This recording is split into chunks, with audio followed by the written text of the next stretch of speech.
Indonesia, Amerika Serikat kan jadi mitra dagang utama ya, utama kedua setelah Cina begitu. Dengan kebijakan tarif ini, apa kemudian dampak langsung yang akan dirasakan oleh Indonesia?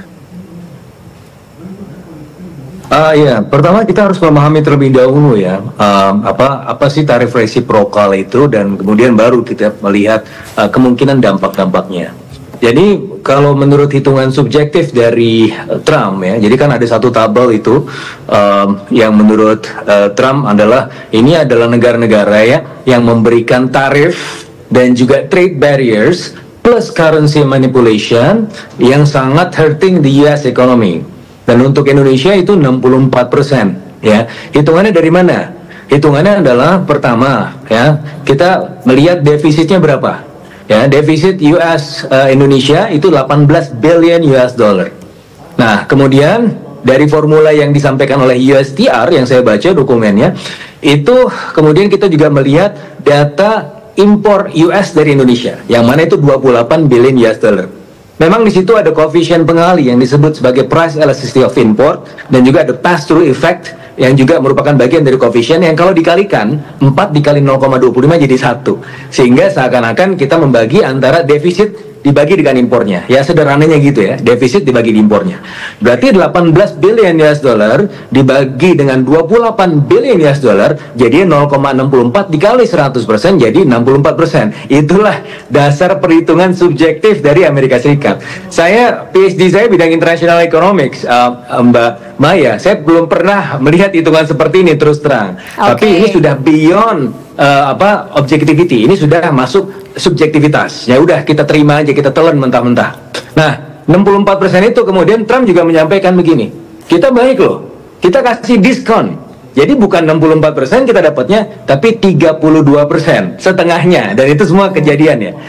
Untungnya ya, kalau kita bicara mengenai potensi respon ya, menurut saya Pak Dave jangan lama-lama. Vietnam udah bergerak, mereka akan mengirimkan special envoy-nya segera. Tapi sudah jelas mereka tidak akan retaliate, itu lebih bagus. Kita nggak mungkin lah bisa retaliate. Kita negotiate. Salah satu adalah kirim special envoy langsung. Ini di tengah chaos justru ada keuntungan-keuntungan, potensi-potensi ketika kita mendekat dengan US. Nah, kemudian balik lagi tadi 32%. Apakah betul 32% untuk semuanya? Nah, tadi Mbak Maya tanya, kira-kira dampaknya apa nih? Ada nih beberapa potensi sektor ya atau produk. Pertama adalah produk elektronik. Yang kedua adalah CPO. Ya, ini kita bicara mengenai ekspor kita yang utama ke US ya.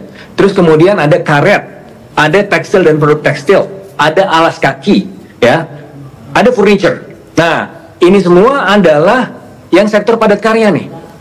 Mumpung marketnya belum buka nih, Bang Dev ya. Ini kan masih tutup nih, untungnya nih berkahanan soleh nih, kita masih tutup lebaran, jadi market belum kelihatan nih. Nah, jadi harus segera nih, supaya apa? Supaya market ngelihat, oh oke, kita fine, kita sudah mendekat ke Amerika Serikat, dan kita tidak akan dikenai potensi tarif itu. Karena begini, kalau ini langsung dikenai industri padat karya kita, ya PMI kemarin memang masih baik nih. Tapi melihat dari potensi ini, PMI kita bisa anjlok lagi di bawah 50, dan pada akhirnya apa? Industri bakalan kolaps. Kalau industri kolaps, potensi pertumbuhan ekonomi kita di tahun ini mungkin cuma sekitar 4,6 sampai 4,7% saja. Merujuk pada perhitungan Peterson Institute of International Economics yang kemarin mencoba menghitung potensi disrupsi dari pertumbuhan dari tarif Trump ini, tarif resiprokal dan tarif base tadi, itu ada potensi kontraksi ekonomi antara 0,3 sampai 0,5%. Jadi instead of having pertumbuhan ekonomi dunia 3%, mungkin cuma 2,5% saja. Dan Indonesia juga bisa punya proporsi yang serupa seperti itu. Nah, ini juga kita harus tanggapi. Untungnya ya, kalau saya lihat dari 47 menit pernyataannya Trump tadi yang disampaikan sudah diedarkan di mana-mana, itu ketika dia menyebut tabel itu, ya, itu dia cuma melewati Indonesia. Yang disebut secara spesifik adalah contohnya China. Kemudian ada di situ ada European Union, di situ ada Vietnam kalau ASEAN ya. Nah, Indonesia itu masuk, oke, ada Indonesia, ada Malaysia, terus masuk Kamboja. Artinya apa? Indonesia di sini belum masuk dalam threat buat Amerika Serikat. Dan Vietnam, dia bilang begini, kalau Vietnam ya secara letterless, Vietnam oke, dia saya suka mereka, mereka juga suka saya. Tapi masalahnya mereka ketinggian, gitu kan? Respon Vietnam apa? Respon Vietnam langsung mengirimkan special envoy. Dalam waktu seminggu ini mereka akan ketemu untuk melakukan konsolidasi, which is very good ya, karena mereka sudah disebut secara spesifik ya, honorable mention oleh Trump. Nah kita nggak disebut baik, nggak disebut jelek juga, cuma di skip aja dalam listnya itu. Ibaratnya kalau absen ya mahasiswa yang nggak nakal tapi ya nggak terlalu baik juga gitu kan, di tengah-tengah. Ini perlu potensi kita untuk menunjukkan diri kita kepada Trump, kita aman, kita tidak akan melawan Anda, kita berkolaborasi karena ini adalah gayanya Trump. Gaya Trump adalah gaya bilateral. Kita tidak bisa lagi pakai pendekatan multilateral via Trump. Saya dengar beberapa kali pemerintah, oke, kita ingin pakai BRICS saja segala macam. Jangan, konyol. Ya, kita harus mendekat Trump, ya. Jangan kemudian membuat diri kita itu menjauh dari Trump, tapi harus kemudian mempersepsikan diri kita bukan ancaman. Itu caranya. Oke. Iya, jadi kalau saya cermati ada 16 ya poin utama ya selain tadi yang Mbak Mai sampaikan, juga bahkan ada poin tentang korupsi, birokrasi, pajak yang kemudian mereka melihat ini terlalu mahal, berbelit-belit dan seterusnya. Itu adalah ruang-ruang negosiasi menurut saya. Bahkan kalau kita bicara mengenai reciprocal tariff itu juga ruang negosiasi karena sangat abu-abu begitu kan hitungannya, sehingga itu sangat terbuka. Room for negotiations-nya lah. Dan tentu kita harus mencari the lowest common denominator gitu. Nah, untuk menghadapi Trump ini, saya juga sedikit menanggapi Mas Habib. Ini kita nggak bisa pakai jalur-jalur biasa. Ya, jadi memang saya termasuk ekonom yang percaya jalur institusi. Ya, buku saya sebelumnya menulis mengenai Trade Strategy in Asia from Regionalization to Regionalism. Artinya dari market ke institusi. Tapi Trump itu tidak institusi, dia itu adalah personal. Sehingga ketika kita menghadapi Trump, jangka pendeknya adalah kita harus mengambil hatinya dia, gitu kan? Bukan institusinya Amerika Serikat. Ya, memang kita nanti harus bicara mengenai Demokrat, Republik segala macam. Tapi untuk jangka pendek ini, pendekatan yang dilakukan oleh Pak Prabowo sebelumnya, ketika Trump menang di bulan November, yes sir. Ini dua alpha male yang seharusnya kalau ketemu itu saling keras. Tapi Pak Prabowo merundukkan dirinya satu ranting, yes sir, sampai diulas di artikel The Economist, kenapa Indonesia terlalu merunduk terhadap Amerika Serikat. Tapi konsekuensinya apa? Ketika dalam pengumuman itu, Indonesia tidak dianggap sebagai ancaman, setidaknya menurut analisa kualitatif saya. Sehingga pada akhirnya ini adalah modalitas kita untuk kemudian melakukan negosiasi tadi.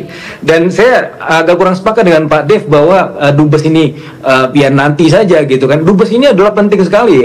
Pak Dev ini udah lama sekali Dubes Amerika Serikat itu tidak ada dalam posisinya. Begitu juga di Jepang ya. Ini bayangkan ya, udah di Amerika Serikat, Jepang itu posnya juga masih belum jelas. Nah, itu kan gimmick-gimmick yang harus kita buat ya, setidak-tidaknya ya, untuk menjadi jalinan komunikasi yang tadi sifatnya lebih personal tadi. Nah, ini yang harus kita bangun ke depan ya. Kalau tidak ya, ini kita akan ketinggalan nih. Vietnam udah cepat ya, dan dalam konteks ini ya kita juga harus lebih cepat dari yang lain, karena di tengah chaos ini adalah peluang-peluang menurut saya untuk kemudian mendapatkan celah-celah kedekatan ke Amerika Serikat, yang mana selama ini kita belum pernah bisa sedekat ini kalau misalnya mau diusahakan gitu, Mbak Maya.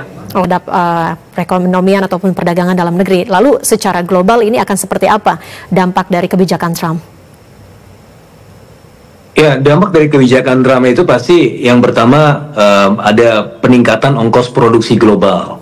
Nah, ini setidak-tidaknya apa yang kemudian bisa kita tangkap di data-data di Amerika Serikat sendiri, bagaimana persepsi terkait dengan ekspektasi inflasi ini sudah sangat imminent, sudah sangat kelihatan begitu ya.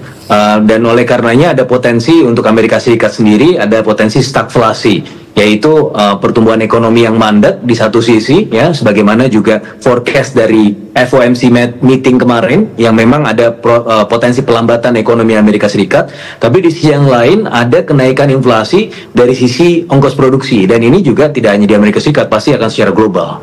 Makanya Peterson Institute of International Economics kemarin ketika melakukan simulasi itu forecast pertumbuhan ekonomi dunia yang harusnya 3% itu bisa terpangkas 0,3 sampai 0,5% ya, lewat jalur disrupsi dari value chain tersebut gitu. Nah, ini yang kemudian harus kita antisipasi. Meskipun kalau kita lihat ya dampaknya terhadap rupiah ini sebenarnya relatif untuk setidaknya jangka pendek ini relatif lebih netral. Kenapa? Karena begini, ketika ada potensi risiko yang meningkat tersebut ya, potensi risiko global yang meningkat, ternyata foreign funds itu masuk ke safe haven, dan tempat transit yang pertama kali adalah UST 10 year, obligasi US yang bertenor 10 tahun. Sehingga apa? Ketika demand yang meningkat, yieldnya dari UST 10 year malah turun. Nah, ini yang kemudian menyebabkan dolar indeks juga turun, yang menyebabkan juga potensi outflow dari US capitalnya ke tempat lain, mencari safe haven yang lain juga, ya, selain bond, obligasi, ke yen. Nah, kalau kita lihat yen sekarang itu trennya menguat terhadap US dollar. Kita kecipratan sedikit nih, Mbak Maya, meskipun di satu sisi kita relatif tertekan karena potensi risiko global tersebut di rupiah ya, sempat kemudian naik dalam beberapa hari, terus kemudian di hari ini kembali jinak lagi. Kenapa? Karena USD 10 year-nya yieldnya turun, sehingga itu tidak menekan rupiah secara sangat signifikan. Karena apa? Karena justru kalau kita bandingkan spread ya antara USD 10 year obligasi 10 tahun US dengan obligasi kita, itu spreadnya ternyata makin lebar. Kalau makin lebar artinya potensinya harusnya di waktu normal itu kita bisa menyedot dana dari Amerika Serikat juga, tapi nggak banyak yang bisa kita sedot. Setidaknya itu hanya sedikit, terpercik sedikit. Kalau kita lihat juga memang kan pasar masih tutup, tapi kejadian di rupiah sekarang yang mana diperdagangkan di Singapura itu kan juga refleksi dari pasar juga, yang akan nanti bisa kita lihat juga nanti di hari Selasa. Nah, sementara di equity market sendiri kalau kita merujuk pada Vietnam itu langsung anjlok lebih dari 6% ya. Di hari ini, kalau kita nih udah trading halt lagi tuh, kalau misalnya udah lebih dari 5%. Okay. Nah, ini juga harus kita antisipasi. Makanya si Vietnam langsung kirim tuh envoy-nya. Kita juga harus kirim nih sebelum pasar kebuka gitu kan. Kita masih diselamatkan kayak pasarnya belum dibuka. Tapi jangan sampai kemudian nanti ketika pasarnya dibuka langsung itu anjlok ya saham kita dan juga rupiah semakin terpuruk. Untungnya untuk rupiah, kondisi rupiah sekarang masih relatif lebih jinak lah, Mbak Maya. Oke, bicara apa yang tadi disampaikan oleh Mas Fitra, saya ingin kan untuk meningkatkan produksi dalam negeri mereka, kemudian meningkatkan lapangan kerja dan pertumbuhan ekonomi Amerika Serikat. Nah, apakah kebijakan ini menjadi sesuatu yang rasional begitu ya untuk dipenuhi dalam satu periode kepemimpinan Trump? Ya, kalau kita bicara Trump nggak ada yang rasional lah ya. Tapi kalau kita melihat motivasinya, kalau kemarin ketika pengumuman ya, Mbak Maya kalau perhatikan itu supporternya disuruh bikin speech ya, itu supporter maganya disuruh bikin speech. Dia yang berasal dari karyawan otomotif di Detroit, Michigan. Dan kalau kita lihat kenapa Trump itu bisa terpilih tahun 2016 dan kemudian tahun 2024, karena mengamankan swing votes di tempat-tempat tersebut, yang mana daerah Detroit, Michigan, Wisconsin, Tennessee yang dikenal sebagai industrial belt sudah merasa bahwa mereka tertekan karena apa? Karena produk-produknya atau produksi-produksi mereka itu pabrik-pabriknya itu hollowing out, pergi keluar ke tempat yang lebih efisien seperti China dan Meksiko. Makanya sebenarnya apa yang dilakukan Trump adalah resonansi dari aspirasi konstituensinya. Itu yang harus kita pahami, gitu kan? Apakah itu rasional? Ya, tentu dari sisi kita nggak rasional. Tapi dari Trump itu semuanya menjadi sangat rasional karena itu adalah bagian dari resonansi konstituensinya. Nah, sekarang sudahlah kita akan lihat bahwa ya oke, itu yang terjadi itu sudah 32%, maka ya yang harus kita lakukan adalah menegosiasikan. Justru di tengah ketidakrasionalan itu, kan kalau misalnya kita bicara hard facts, itu agak susah kemudian untuk kita negasikan ya. Kalau kita bicara facts yang sebenarnya tidak berupa facts yang aktual ya, seperti tadi misalnya, apa sih dasar 64% itu? Ternyata Trump berusaha untuk mengkuantifisir apa yang disebut sebagai non-tariff barriers dan currency manipulation, yang mana itu tidak akan sangat sulit sekali untuk dikuantifisir, tapi dia pakailah semacam formula itu untuk mengkuantifikasi itu, dan kemudian dia kasih ini very kind reciprocal tariff katanya. Ini kan nggak ada yang sebaik kita ini, waktu dikasih sekian persen kita kasih setengahnya, ini very kind of us, itu katanya kan. Nah ya udah, itu udah tidak rasional menurut saya. Tapi di tengah ketidakrasionalan itu, karena semuanya abu-abu ya, dari sisi penentuan tarifnya, terus kemudian dari poin-poin yang bisa diajukannya, nah makanya itu adalah room for negotiation yang menurut saya sangat bisa kita menangkan ya, to some extent ya. Mungkin tidak bisa menang semua, tapi harus ada the lowest common denominator-nya lah. Seperti misalnya mereka ingin juga kita dibuka ya sektor keuangannya. Wah itu jangan, itu susah sekali kita untuk melakukan itu. Sektor keuangan adalah salah satu yang paling dijaga gitu ya. Tapi untuk yang lain-lain mungkin kita bisa kemudian menemukan common ground-nya juga, Mbak Maya. Bicara Iya, apa yang kita lihat di Trump ini sebenarnya bukan unprecedented. Tadi seperti yang Pak Dave sampaikan, ini sudah diduga sebelumnya, bahkan di bulan November dan Desember ya, belum dia inaugurasi ya, equity market sudah di emerging market sudah ketakutan, sudah merah semua. Jadi ada purwarupa kebijakan ya, belum ada kebijakannya, masih berada di alam pikiran, tapi sudah memicu kekhawatiran. Karena apa? Karena orang sudah membandingkan dengan yang periode pertama, begitu kan? Nah ini kan cuma gongnya aja. Nah kita kan sudah bisa menduga. Itu yang kedua, kita punya modalitas Mbak Maya ya, karena Pak Prabowo ini kan adalah menurut saya presiden yang salah satu yang paling go internasional yang punya kita pernah kita miliki ya, selain juga mungkin presiden-presiden sebelumnya. Tapi menurut saya kalau dari sisi perjalanan ya, 100 hari pertama Pak Prabowo itu 30 hari dihabiskan di luar negeri, 9 negara, termasuk di situ ada Amerika Serikat, China, Jepang gitu ya. Nah ini sebenarnya momentum untuk kita untuk kemudian mengaktifasi politik dan dinamika ya internasional, yang mana ini merupakan sebenarnya ya sesuai dengan karakter Pak Prabowo. Itu yang pertama, kita punya modalitas. Yang kedua, saya punya kecenderungan yang lebih positif terhadap Trump yang periode kedua gini. Kenapa? Ini saya belum pernah sampaikan di TV nasional ya, tapi saya sudah sampaikan di forum-forum offline. Baru saya sampaikan sekarang. Sebelum Trump terpilih, itu ada salah satu perwakilan dari China yang saya rasa juga mewakili pemikiran pemerintah China, yang sempat bilang ke saya ketika kita berdiskusi ya.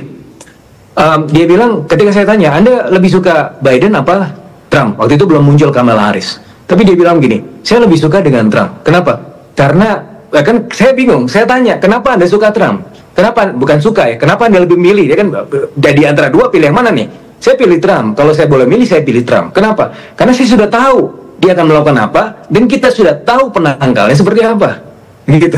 Jadi makanya kalau kita lihat apa yang dilakukan oleh China ketika di pertama pada Meksiko dikenai 25%, kemudian Kanada dikenai 25%, China 10%, itu China yang paling terakhir merespon sebenarnya. Dalam konteks itu saya harus sepakat juga dengan Pak Dev ya, kita mungkin harus kita tiru juga langkah dari China ya, jangan tergesa-gesa juga. Tapi tentunya jangan kelamaan juga. Tadi saya sepakat juga dengan Mas Habib. Jadi dalam konteks ini, saya merasa ya, hubungan antara Xi Jinping dengan Trump di periode kedua ini akan jauh lebih menjanjikan ya. Jadi apa yang terjadi saat ini, saya rasa belum akan menuju krisis global atau resesi global lah. Ada yang bahkan menyebut bahwa kemarin bukan Liberation Day, ini adalah Recession Day, karena mendisrupsi tatanan dunia yang kemudian akan menjadi lebih buruk begitu.